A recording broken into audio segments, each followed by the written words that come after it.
They whisper lies into your ears from the day you are born. They tell you that to be good is to be obedient, that love means suffering in silence, that your value is found in how much of yourself you're willing to give away. But what if I told you that every time you abandoned your own needs to please others, you weren't being virtuous, you were being erased?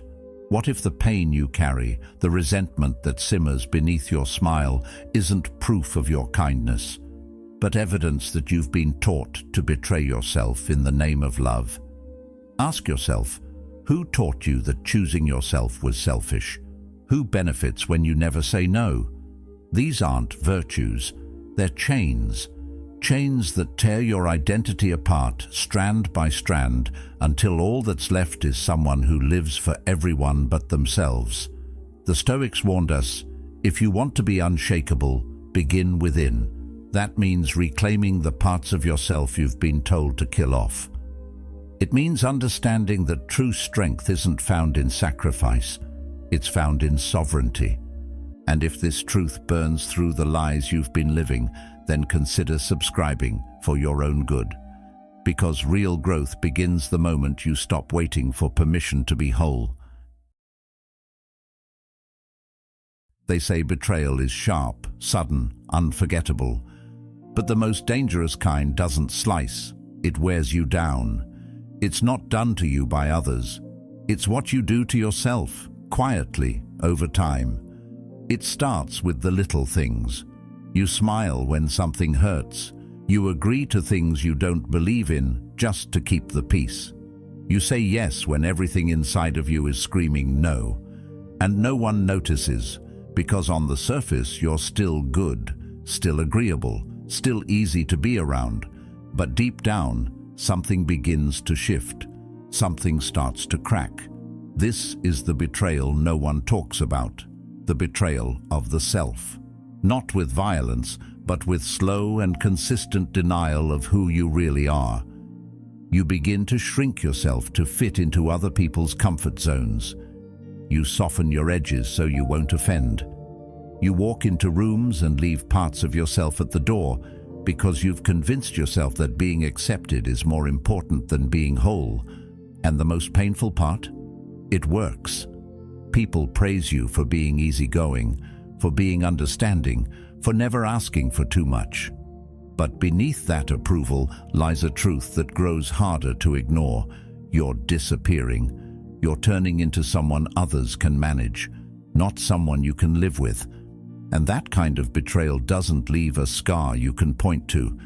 It leaves a silence inside you that gets louder with time. The Stoics were not interested in people-pleasing. They were interested in truth, in integrity, in building a life that aligned with their values, not one that bent under the weight of others' opinions. Marcus Aurelius once wrote, "Waste no more time arguing what a good person should be. Be one." But how can you be good when you constantly abandon what's true for you? How can you live with peace if the cost is your own self-respect? This is why Epictetus said, "He who does not value himself will not think it worthwhile to do anything good for himself."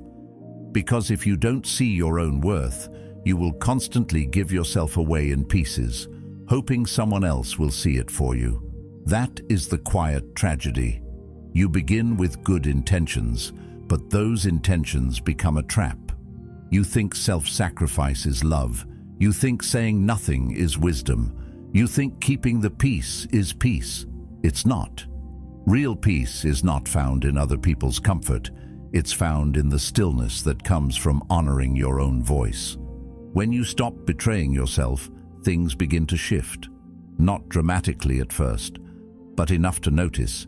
You say no, and it feels like rebellion. You speak your truth, and it feels like confrontation. You spend time alone, and it feels like exile. But those feelings are not signs you're doing something wrong. They're signs you're beginning to return to yourself. And not everyone will celebrate that return. Some will pull away. Some will call you distant, selfish, changed. Let them. Because what they're really saying is that your obedience made them comfortable, and your alignment now makes them uneasy. But discomfort is not the enemy. In Stoicism, discomfort is often the doorway to transformation. Seneca taught that no person has the power to have everything they want, but it is in their power not to want what they don't have. In other words, you don't need everyone's approval. You don't need to be understood. You don't need to be chosen by the crowd. You just need to stop choosing to abandon yourself. That's where the shift happens. That's when betrayal becomes awareness, and awareness becomes freedom. There's no celebration when you start this process. No applause, no audience. It's quiet, uncomfortable, but necessary. Because every time you say yes to something that doesn't feel right, you teach yourself that your truth doesn't matter. And over time, your soul believes it. The way back begins with the smallest acts of courage. The text you don't reply to, the conversation you don't force, the favor you gently decline, the night you spend alone without shame. These are the moments where self-trust is rebuilt, not loudly, but firmly. Carl Jung once said, "The privilege of a lifetime is to become who you truly are." But that privilege is not given, it's earned. Earned by saying no to what insults your soul. Earned by standing still when the world demands you bow. Earned by refusing to betray yourself for a seat at tables that were never built for you. And the more you do this, the more your life begins to feel like it belongs to you. Not borrowed, not adjusted, not filtered, yours. You may lose people. You may lose comfort. But you will gain clarity. You will begin to feel a strength that doesn't shout, but holds. You'll stop waiting for permission to feel peace, because you'll know that peace is not something others give you. It's something you choose when you stop negotiating your value. And the day you choose yourself, not out of defiance, but out of respect, is the day betrayal no longer lives in your body. The day you no longer feel like a stranger in your own life. That's the moment you start to feel whole. Not perfect, not finished, but finally undivided. Because the real tragedy isn't being betrayed by others. It's learning to betray yourself so well, you no longer notice it happening. But the real power, that begins the moment you notice it and choose never to go back. There's a kind of love we learn that feels noble, even poetic. The kind where you give everything, wait patiently, endure without complaint, and call it devotion. But what if that's not love at all? What if that's dependency dressed up in virtue? Most people don't fall in love. They fall into need, into habit, into a quiet agreement that says, "I will abandon myself if you promise not to leave."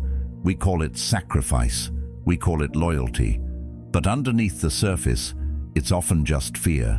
Fear of being alone, of not being needed, of being invisible without someone to orbit.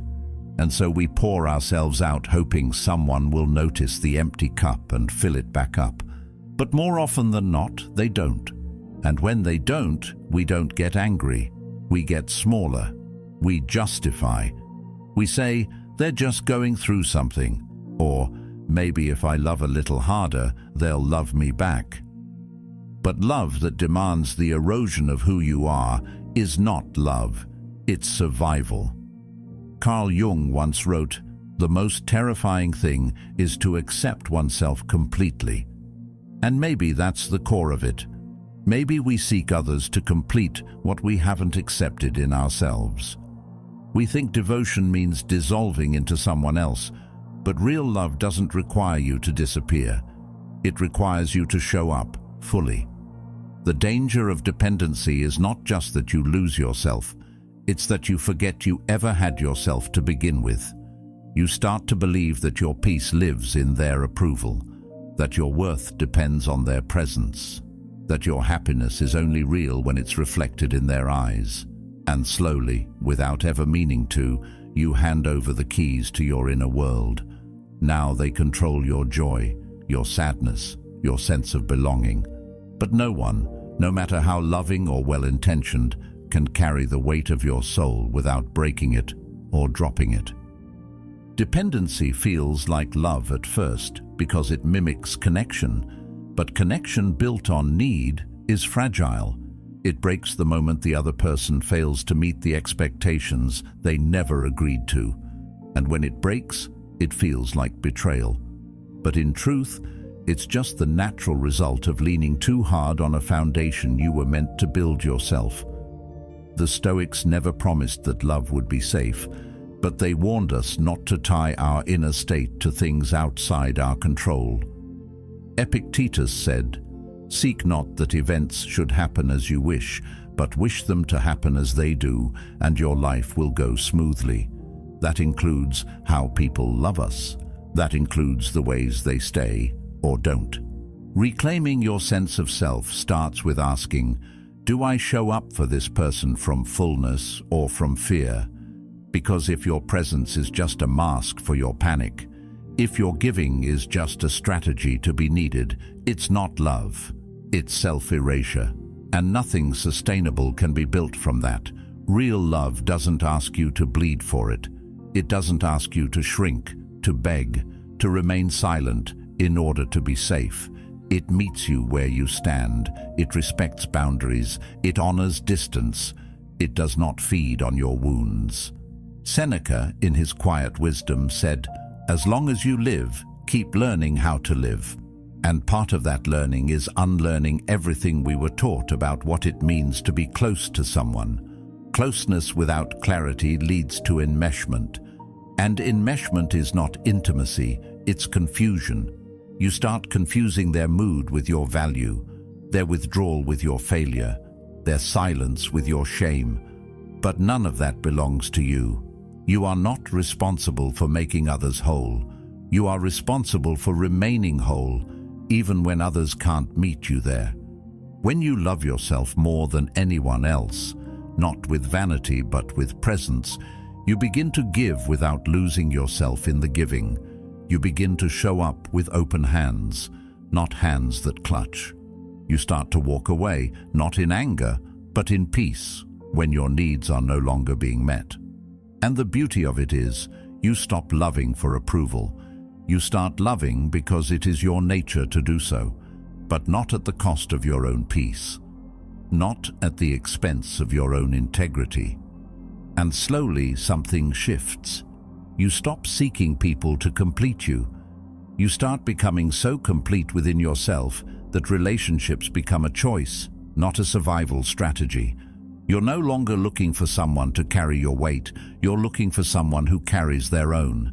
And in that space, real connection is born, not from dependency, but from shared strength. It's not always easy to tell the difference between devotion and dependency, but your body knows. One feels like a slow, soft breath. The other feels like walking on glass. One lets you rest. The other keeps you on edge. One says, "I love you, and I love me too." The other says, "Please don't leave. I don't know who I am without you." And if you've lived that way for too long, maybe the most loving thing you can do now is not to give more, but to stop, to pause, to ask yourself, is this love or is this fear wearing love's face? Because when you finally learn to stand in your own light, you'll stop asking others to hold the sun for you. And that's when love becomes real, not because it completes you, but because it meets you whole, steady, and free. They tell you you're the glue, the one holding everything together, that without you, things would break, people would fall apart, the silence would be unbearable. And maybe there's truth in that, for a moment. Maybe you have been the one others leaned on, the one who never fell apart because someone else always needed you to be strong. But what happens when that need becomes your identity? When your worth is tied not to who you are, but to what you provide?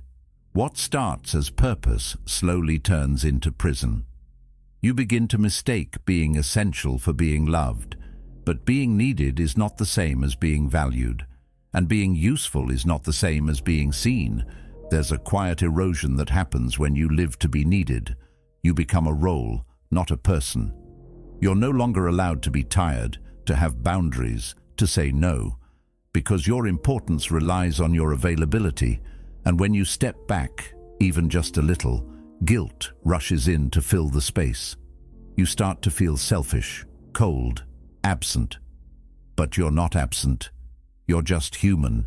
You're just tired of earning your place in people's lives by holding them up while you're quietly falling apart. The Stoics believed in living in accordance with nature, and what is more natural than acknowledging your own limits? Epictetus once said, "Don't explain your philosophy, embody it." If your philosophy is rooted in peace, in truth, in inner freedom, then your life should reflect that, not just when it's convenient for others, but especially when it's not. You weren't born to be a service. You weren't put here to fill everyone else's emotional gaps while ignoring the cavern in your own chest. Love that only exists when you're useful is not love. It's utility, and utility can be replaced the moment something easier comes along. When you begin to notice that your presence is more about what you do than who you are, that's when the wake-up call begins. At first it feels harsh, lonely even. But clarity always feels that way at first, because the comfort of being needed is seductive. It makes you feel important. It makes you feel chosen. But survival-based love isn't real connection. It's a transaction dressed up in emotional language. You provide stability, support, answers. And in return, you get the illusion of closeness. But illusions can't hold you when you're empty. They can't nourish you when you're spent. Carl Jung once said, "The greatest tragedy of the family is the unlived lives of the parents." And that doesn't just apply to parenting. It applies to anyone who sacrifices their identity just to be someone else's foundation. If love costs your freedom, it's not a relationship, it's an arrangement. And arrangements are designed for efficiency, not for soul. So what happens when you stop showing up as the fixer? When you stop answering every call, solving every problem, staying emotionally open for people who only come to you when their world is falling apart? Often, the silence that follows is louder than any praise you ever received. Because when your usefulness fades, so does the attention. But this is not a loss, this is a revelation. Seneca reminded us that no man is more unhappy than he who never faces adversity, for he is not permitted to prove himself. And one of the greatest adversities you'll face is detaching from the identity of being needed. The shift feels like abandonment, but it's actually rebirth. You begin to realize that your worth was never meant to be conditional. You don't have to prove yourself through exhaustion. You don't have to sacrifice your needs to feel loved. You don't need to stay on call to earn connection. When you love yourself more than anyone else, not with ego, but with understanding, you begin to reclaim your life. You start measuring your value not by what you give away, but by how true you remain to yourself. You no longer seek relationships where you're only valued in moments of crisis. You no longer confuse urgency with intimacy. You start allowing yourself to be quiet, to be still, to be unavailable without guilt. And that's the shift. The moment you realize you're still worthy even when no one needs you, that your silence still matters, that your rest is still sacred, that your presence, even when passive, carries weight. And part of knowing yourself is realizing that you are not just what others demand from you. You are what you protect, what you choose, what you honor in silence. You don't need to be needed to be loved. You don't need to be indispensable to be important. The truth is, the people who really see you, the ones who love you not for what you do but for who you are, they won't leave when you rest. They won't disappear when you're quiet. They will remain. Not because they need you, but because they choose you. So let go of the lie that says your value is measured by your utility. You are not a role to be filled. You are a soul to be met. And that meeting begins the day you stop trying to be everything for everyone and start being everything to yourself. Not in arrogance, but in alignment. Not in pride, but in peace. Rejection has a sting that lingers long after the moment passes. It doesn't just bruise your feelings, it strikes at your identity. You start asking yourself questions that quietly unravel your confidence. Was I not enough? Did I do something wrong? What could I have done differently? And with every question, the story deepens, the doubt grows, and the weight of not being chosen starts to feel like a verdict on your worth. But what if the pain you feel isn't actually coming from the rejection itself, but from the meaning you attach to it? Most people don't fear rejection for what it is. They fear what they believe it says about them. Because in a world where value is so often measured by approval, being overlooked feels like a kind of erasure.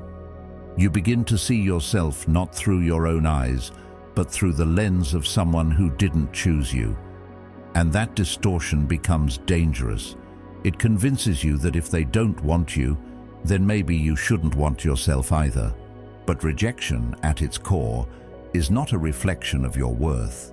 It's a reflection of misalignment. It reveals what's not meant for you, no matter how badly you may have wanted it. Epictetus said, "It is not things themselves that disturb us, but our opinions about them." That includes rejection. It's not the closed door that hurts. It's the story you tell yourself about why it was closed. It's not the silence that wounds. It's the meaning you assign to it. There's something strangely clarifying about being cast aside. It strips away illusions. The masks fall. The noise quiets. And what's left is the truth. About them and about you. You begin to notice the ways you've shaped yourself around someone else's approval, twisted yourself to fit into places never built to hold you. And maybe for the first time, you realize that being chosen by the wrong people is far more damaging than being rejected by them. The Stoics teach us that pain is not the enemy, it's the teacher. Marcus Aurelius wrote, "If you are distressed by anything external, the pain is not due to the thing itself, but to your estimate of it. And this you have the power to revoke at any moment. Rejection doesn't destroy you. It reveals where you've placed your power and offers you the chance to take it back. You are not broken because someone couldn't see your value. Their blindness does not erase your light. The shift happens when you stop interpreting rejection as proof that you're unworthy and begin to see it as protection. Protection from continuing down a path that doesn't align with who you are becoming. Protection from investing your heart in places that can't hold it. Protection from stories that keep you small. Not every no is a loss. Sometimes it's the only way the universe can reroute you toward what's actually meant for you. And if you really pause and look closely, you'll notice something strange. The moments you've grown the most often came after you were rejected. Because rejection forces self-reflection. It strips away the noise and demands that you turn inward, that you ask better questions. Not, why didn't they choose me, but why did I need them to? That is where power is reclaimed. Not through vengeance, not through anger, but through clarity. Seneca wrote, "It is not that we have a short time to live, but that we waste much of it. And nothing wastes more of your life than chasing people who have already shown you they're not ready for the depth you bring." Rejection is the closing of one door, but more than that, it's the gentle nudge toward the door that's been waiting for you all along. It clears the path, it removes the distractions, it silences the noise long enough for you to hear yourself again. So let them walk away. Let the unanswered messages stay unanswered. Let the doors that closed remain shut. You don't need to beg for a seat at tables where your presence is tolerated, not treasured. The moment you stop chasing what walked away, you create space for something new. Something that meets you with the same energy you've always been willing to give. Something that doesn't ask you to shrink, to prove, to perform, something that simply sees you. And in that space, where the noise of needing to be chosen quiets, a new kind of power rises. One that isn't dependent on external validation. One that doesn't flinch when faced with silence. One that understands that your value is not up for debate. It is constant, regardless of who recognizes it. The beauty of rejection is that it burns away what isn't real. What remains is you, clearer, steadier, stronger. And once you stop fearing rejection, it stops having power over you. You no longer shape your life around staying safe. You start shaping it around staying true.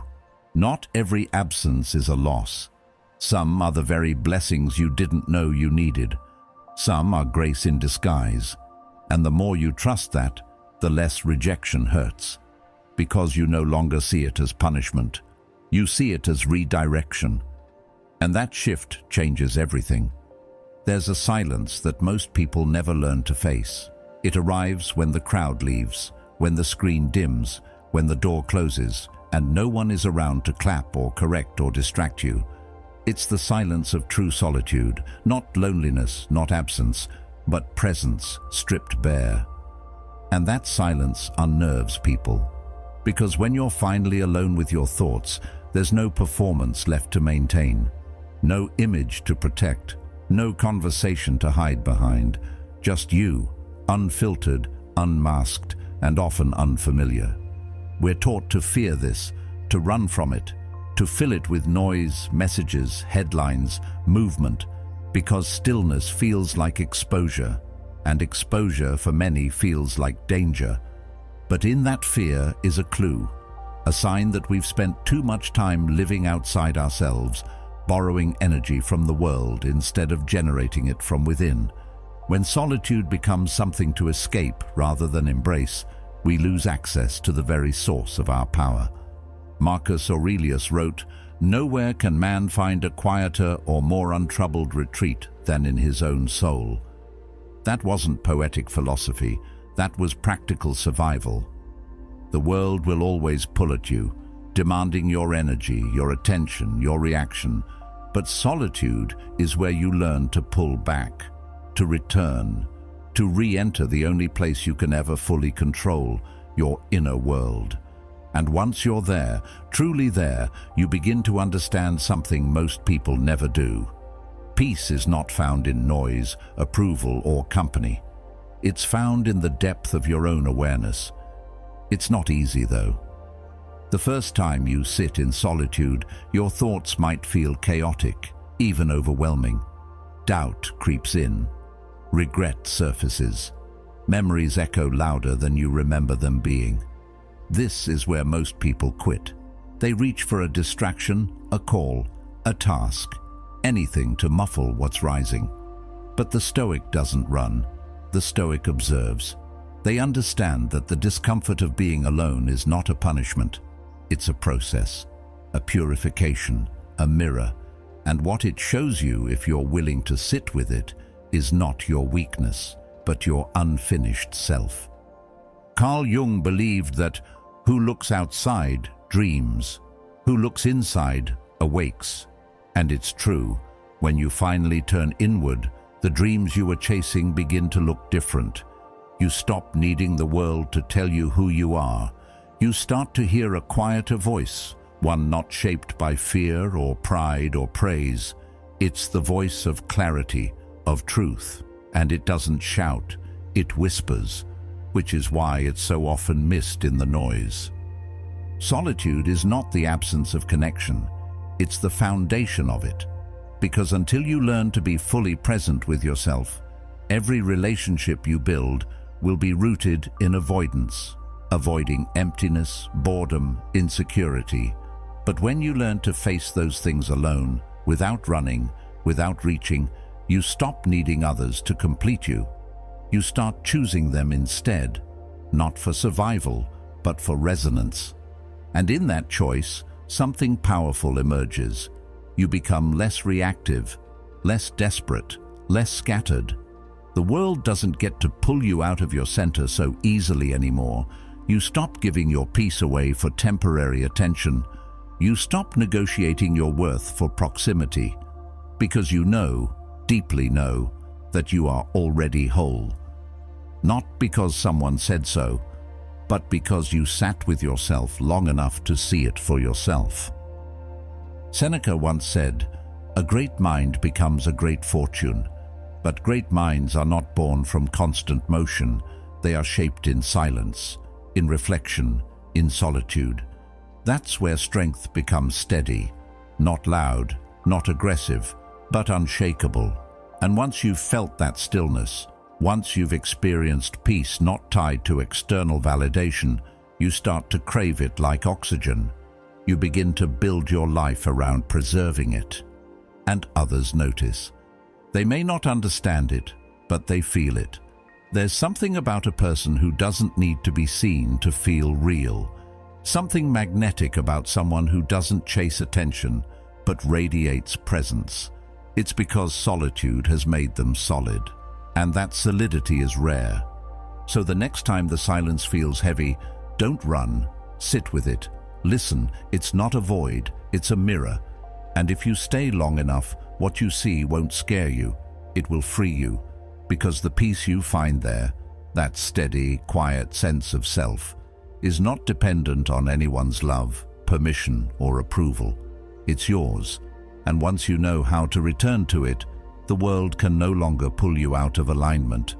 You become anchored, rooted, whole. And in that stillness, you'll realize something quietly extraordinary. Solitude was never your weakness. It was always your strength in disguise. There comes a moment, not loud, not dramatic, where you say no, and the entire room feels it. Not because your voice was raised, but because your truth finally was. And in that instant, someone looks at you like you've changed. Maybe they frown, maybe they question, maybe they fall silent. But what they're really reacting to isn't disrespect, it's clarity. You are no longer available for the same patterns, the same cycles, the same quiet self-abandonment you used to offer so easily. And that unsettles people, not because you've become unkind, but because you've stopped making their comfort your responsibility. Saying no isn't a rejection of others, it's an affirmation of yourself. And when you start choosing yourself consistently, the world you once belonged to begins to shift. You'll notice who only loved you when you said yes. You'll feel who only stayed close because your silence made them comfortable. But you'll also notice something else, something quieter, stronger, more important. You'll begin to feel your center again, that grounded sense of knowing where you end and where others begin. This is where boundaries are born, not out of bitterness but out of balance, not as punishment but as protection. And this is what many don't understand. Boundaries aren't about building walls. They're about creating a life that's sustainable for your soul. They're how you teach the world to treat you, by first showing yourself that your needs are not negotiable, that your peace is not a reward, that your values are not decorations, they're direction. Marcus Aurelius once wrote, "If it is not right, do not do it. If it is not true, do not say it." But how can you live by that principle if your boundaries are porous, if you constantly bend in the name of harmony while your inner world is in conflict? Stoicism isn't just about calm in the face of chaos. It's about structure. It's about living by a code, and you cannot live by a code if you're constantly adjusting yourself to fit the code of others. Boundaries are how you begin to build the kind of strength that doesn't shout, the kind of strength that doesn't rely on force, but on consistency. Because once your no becomes as sacred as your yes, people start listening differently, and those who can't, they start fading. Not because you pushed them away, but because they were only ever there for the version of you who made herself small to keep the peace. And becoming yourself fully, unapologetically, requires boundaries. Not the kind that isolate, but the kind that clarify. the kind that allow you to move through life with openness and strength at the same time. When you have clear boundaries, you can give more freely because you know where the line is. You can love more honestly because you're not afraid of losing yourself in the process. Most people confuse boundaries with coldness. They think protecting your time, your energy, your values means you're being difficult. But in truth, it's the highest form of self-respect. Because without boundaries, everything becomes blurry. Your relationships blur into obligation. Your generosity blurs into resentment. Your silence blurs into permission. And over time, you begin to feel like a stranger in your own life. Overextended, overpromised, underprotected. Seneca once said, "A man who suffers before it is necessary suffers more than is necessary." And how often do we suffer in silence? Not because we have to, but because we've convinced ourselves that speaking up would make us the problem, that drawing a line would be selfish. But here's the truth. It's not selfish to protect what matters. It's not selfish to say, "This is what I need." What's selfish is expecting someone to constantly give from an empty cup, to suppress their truth so others don't feel discomfort. And discomfort is not the enemy. Growth requires it. Boundaries will create tension, yes. They will unsettle people who've benefited from your lack of them. But that tension is not cruelty, it's clarity. It reveals what was built on genuine connection and what was built on convenience. And the more you honor your boundaries, the more peace you begin to feel. Not because life gets easier, but because your choices start to align with your values. You stop over-explaining. You stop justifying. You stop asking permission to protect your own peace. And in that simplicity, something powerful returns. Your time, your focus, your sense of self. You no longer wake up with a calendar full of things you agreed to out of guilt. You no longer walk into conversations rehearsing how to say things without offending. You just speak, gently, firmly, honestly. And those who are meant to stay, stay. Those who aren't, leave. Both are gifts.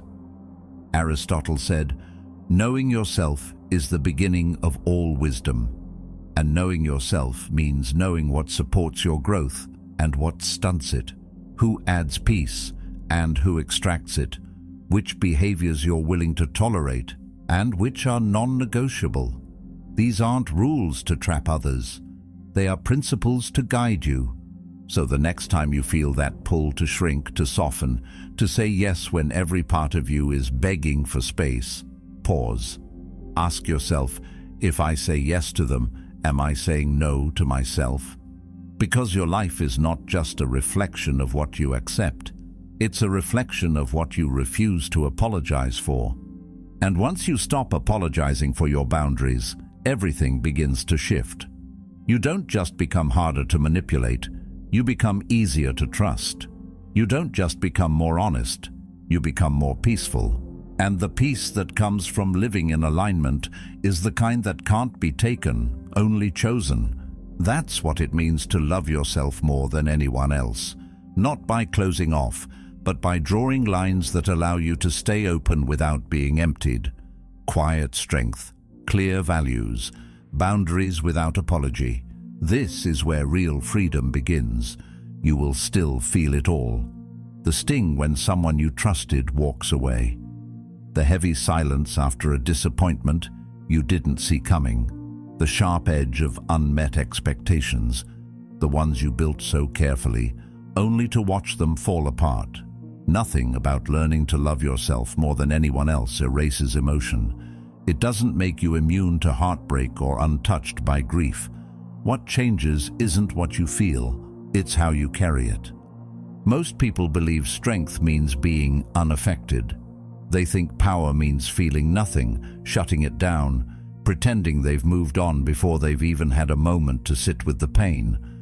But suppression is not strength, it's delay, and everything you refuse to face simply waits for you, growing louder the longer it's ignored.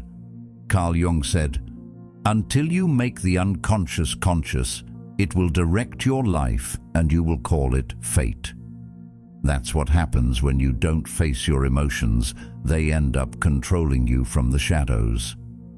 Emotional mastery isn't about building walls. It's about creating space. The kind of space where you can feel without losing yourself, where you can observe what rises without immediately reacting, chasing, or collapsing. The Stoics were clear about this.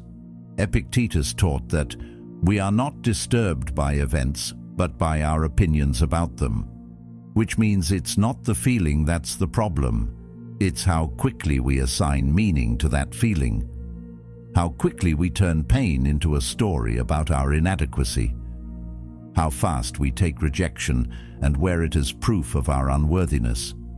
But when you learn to sit with emotion without grabbing onto it, something changes. You stop being at the mercy of your mood. You no longer swing from high to low based on who texts you, who praises you, who shows up or who doesn't. You begin to steady, you begin to watch, you feel the ache, but it doesn't control your voice. You feel the sadness, but it doesn't dictate your choices. And that's when real power begins, not because you've become cold, but because you've become clear. There's a deep kind of self-love that's not loud or showy. It's the kind that speaks when everything inside wants to scream, the kind that chooses stillness when chaos is knocking, the kind that doesn't betray its own values in the heat of reaction. Marcus Aurelius said, "You have power over your mind, not outside events. Realize this, and you will find strength." And it's in that moment, when the storm rises inside you and you don't flinch, that you realize what strength really looks like. Emotional ownership is what most people mistake for identity. They say, "I am angry," or "I am broken." But you are not your emotion. You are the one experiencing it, the one witnessing it. The moment you confuse the two, you lose your power, because you forget that emotions pass, but your decisions remain. And every time you act from a place of unexamined pain, you build a life around wounds instead of around wisdom. It's not about denying the hurt. It's about learning from it. Let it teach you, not lead you. Let it whisper, not command. You can cry and still be strong. You can feel and still be disciplined. You can care deeply and still walk away when peace costs too much. Emotional mastery isn't rigid, it's responsive. It knows when to pause, it knows when to speak. And most importantly, it knows that nothing is gained by reacting too quickly to a temporary feeling. Emotions are not the adversity. Reacting blindly to them is. The proof of who you are is not in what you feel, it's in what you do with those feelings. Do you let them guide your life? Or do you guide them with intention? Do you fall apart every time disappointment knocks, or do you rise again, steadier each time? There's a kind of confidence that doesn't come from success or praise. It comes from surviving your own storms, from not abandoning yourself when things get heavy, from feeling everything fully and still choosing peace. That's what makes you unshakable, not a lack of feeling, but a lack of surrender to those feelings. And once you taste that kind of strength, you won't trade it for anything. You'll stop explaining your emotions to people who haven't earned your truth. You'll stop waiting for others to validate your sadness or justify your anger. You'll feel deeply and move wisely. You'll be both soft and immovable. And that balance, that quiet integration, is what separates those who live on edge from those who live on purpose. Loving yourself more than anyone else doesn't mean you never get hurt. It means you stop letting pain convince you to turn against yourself. It means you start showing up for your own heart the way you've shown up for everyone else's. It means you no longer let emotions hijack your peace. Instead, you welcome them, learn from them, and release them like waves that wash over you but never drown you. This is how you become emotionally sovereign, not detached, but discerning, not empty, but anchored. You feel everything, but you are owned by nothing, and that is freedom. There's a quiet turning point most people never talk about. It doesn't come with a grand breakthrough or a dramatic speech. It comes in stillness, in a morning where you wake up and realize you no longer care if they reply. In a moment where you don't rush to explain yourself. In the silence between disappointment and reaction, where you feel calm, not because you've stopped caring, but because you finally understand your peace isn't tied to how others treat you. That's when it happens. You stop chasing, you stop begging, you stop molding yourself into someone that fits into someone else's expectations, and instead, for the first time, you begin to become your own source. It's strange at first. The things you once ran after, validation, attention, reassurance, they begin to lose their grip on you, not because they aren't tempting, but because you've tasted something better, inner stillness. You no longer need a crowd to feel real. You no longer need constant reminders that you matter. And it's not because you've become cold or distant, it's because you've started giving to yourself what you used to demand from others. That isn't selfishness, that's healing. Carl Jung once said, "Your vision will become clear only when you can look into your own heart. Who looks outside, dreams. Who looks inside, awakes." That awakening doesn't make you louder, it makes you grounded. You stop rushing to be liked because you're too busy being whole. You stop pleading to be understood by people who are more interested in controlling you than connecting with you. And when someone misunderstands your boundaries, your silence, your growth, you let them, because you know you're not responsible for reshaping your soul just to be digestible. The moment you become the source, the dynamics change. People who once ignored you begin to notice. Those who once tested your worth begin to respect your distance, not because you proved anything, but because you stopped asking them to validate what was already true. When you remove your need to be chosen, you become undeniable. You radiate something they can't quite place, something steady, untouchable. You carry yourself like someone who doesn't need to be needed, and that energy disrupts people who depend on others being insecure to feel important. There's a quiet power in refusing to be shaken, in not lowering your standards for the sake of belonging, in no longer shrinking your values for temporary company. The Stoics knew this well. Marcus Aurelius wrote, "The happiness of your life depends upon the quality of your thoughts. And once your thoughts shift from self-doubt to self-trust, your entire world begins to reflect it. You no longer measure your worth by who stays, who claps, who offers praise. You measure it by how true you remain to yourself. This isn't about isolation. It's about independence. It's about having relationships by choice, not by emotional neediness. When you love yourself more than anyone else, you enter connection from fullness, not from lack. You no longer grip. You no longer grasp. You flow. And ironically, that's when people begin to lean in. Not because you demanded their attention, but because you became the kind of presence that doesn't beg for it. Seneca said, "The man who is content to be alone is never truly alone." Because when you become the source of your own strength, your own clarity, your own peace, you carry companionship within you. You're not dependent on the moods of others to stabilize your identity. You no longer look around the room for permission to exist. You bring your own seat. You carry your own light. That's not arrogance, that's maturity. That's the reward of finally confronting all the parts of yourself you once tried to outsource to the world.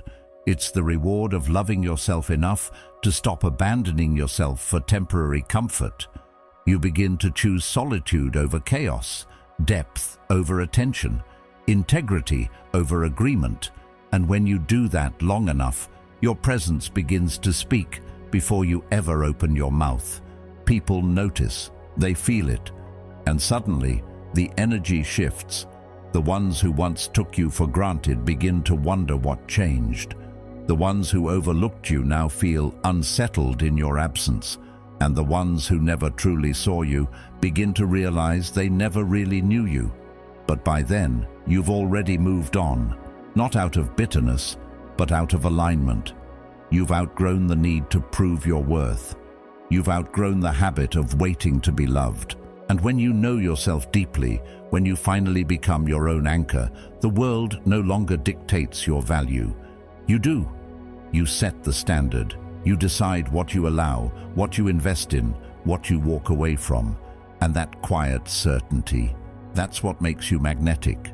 So if you've been waiting for someone to finally see you, choose you, understand you, pause.